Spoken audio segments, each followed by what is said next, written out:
സദൃശവാക്യങ്ങൾ 9-ാം അധ്യായം. ജ്ഞാനമായവൾ തനിക്ക് ഒരു വീട് പണിതു, അതിന് 7 തൂൺ തീർത്തു. അവൾ മൃഗങ്ങളെ അറുത്തു, വീഞ്ഞു കലക്കി തന്റെ മേശ ചമയിച്ചിരിക്കുന്നു.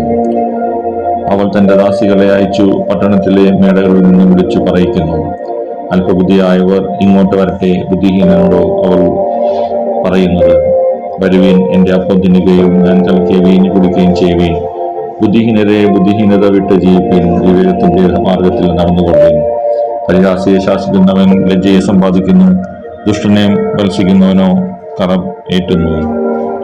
പരിഹാസി നിന്നെ പകയ്ക്കേണ്ടതിന് അവനെ ശാസിക്കരുത്, ജ്ഞാനിയെ ശാസിക്കുക, അവൻ നിന്നെ സ്നേഹിക്കും.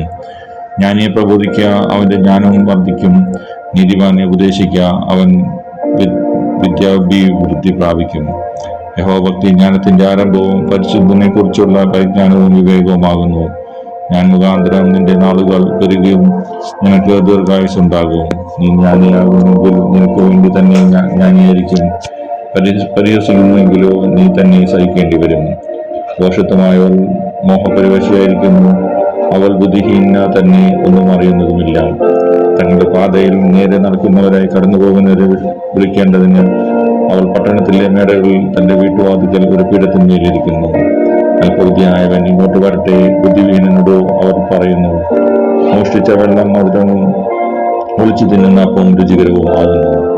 എങ്കിലും മൃത്യന്മാർ അവിടെ ഉണ്ടെന്നും അവളുടെ വിരുന്നുകാർ പാതാളത്തിന്റെ ആഴത്തിലിരിക്കുന്നുവെന്നും അവൻ അറിയുന്നില്ല.